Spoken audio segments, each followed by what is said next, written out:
La Belgique est traversée par ce défi lié au vieillissement de la population. Alors, je me permettrai de faire un petit encart historique en démontrant justement qu'à la base, l'immigration était perçue pour lutter contre contre ce vieillissement de la population, avec justement le fait de faire venir une population migrante qui permettrait de baisser la moyenne d'âge et d'augmenter aussi le seuil de natalité. Et on peut voir qu'à la base, ces deux notions étaient vraiment considérées comme antinomiques, à l'heure actuelle, vieillissement et migration se conjuguent au pluriel avec justement ces populations migrantes qui participent vraiment au vieillissement collectif de notre population. Et donc ça soulève un défi en termes surtout d'accompagnement de cette population.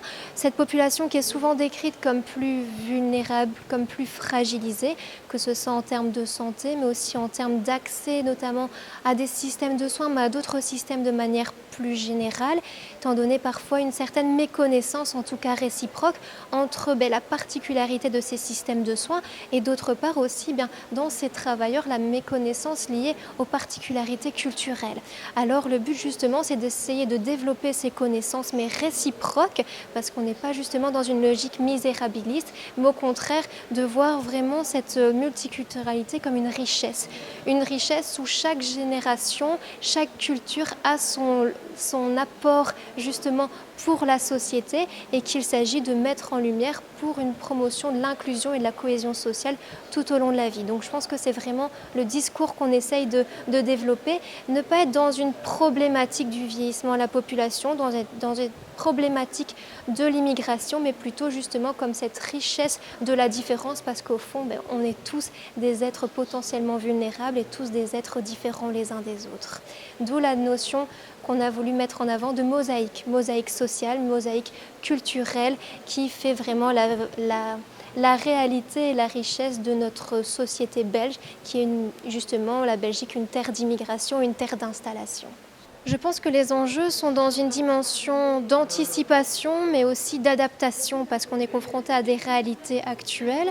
Ces adaptations, elles passent par la connaissance à nouveau réciproque, l'adaptation des structures et surtout qu'il existe des bonnes pratiques qui sont déjà mises en avant et essayer justement de les faire rayonner pour qu'elles puissent s'étendre à d'autres structures pour non plus être dans l'entre-soi, mais non plus être dans le eux contre nous, mais dans l'ensemble, avec aussi bien une sensibilisation par exemple dans les maisons de repos et de soins à la différence culturelle en termes de religion, en termes de régime alimentaire, en termes aussi de rapport au corps. Et tout passe par des bonnes pratiques, parfois qui ont l'air de détails, mais qui changent considérablement la qualité de vie de la personne, mais qu'elle soit immigrée ou qu'elle soit allochtone ou autochtone. Nous avons des écoles, l'école des devoirs, nous avons les cours d'alphabétisation et les cours de français langue étrangère. Mais voilà, comme je l'ai dit, peut-être, je ne sais pas si tout le monde a entendu mon intervention, en 1998, on se retrouve avec un nombre de seniors subsahariens, surtout congolais, à Bruxelles, et qui vivaient isolés les uns des autres. Alors qu'est-ce qu'on s'est dit? On a posé des questions. Ils étaient bien d'accord. D'ailleurs, ils ont amené beaucoup d'idées pour qu'on se structure, on forme un groupe. C'est là est né notre groupe. Nous, ça, je peux vous le garantir, nous étions le premier groupe qui a fait d'une façon structurelle lier ça comme activité de son association en 2000. Accueil des seniors. Accueil des seniors. Et de là, avec l'évolution, avec l'accueil des seniors, d'abord basé sur la convivialité, pour rompre la solitude. Et puis après, il y a eu l'information à donner, la formation à donner, et on côtoie les autres, les collaborations. Voilà. Moi, ce que j'ai pu ajouter, c'est de dire que l'Africain en soi, c'est la première personne à prôner le vivre ensemble. Parce que l'Africain vit toujours en communauté. Et on est là en famille élargie, et ainsi de suite. Alors, arriver dans un pays comme la Belgique, la personne âgée se retrouve en isolement. Et maintenant, pour pouvoir lui apporter un peu ce vivre ensemble, on met en place une structure qui l'aide à pouvoir parler avec ses pères. Et maintenant, on s'est dit, comme on est en Belgique, ils ne peuvent pas continuer à parler qu'en langue d'origine, langue maternelle. Il faut maintenant apporter un petit plus pour qu'ils puissent vivre ensemble en Belgique.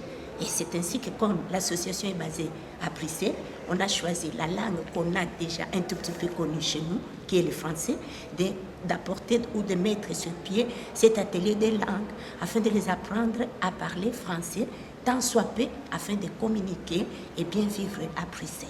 Quand on a commencé, pourquoi on l'a plus accompagné? Parce que ces seniors africains, ils vivent en famille, en clan, en communauté. Arrivés ici, ils étaient isolés.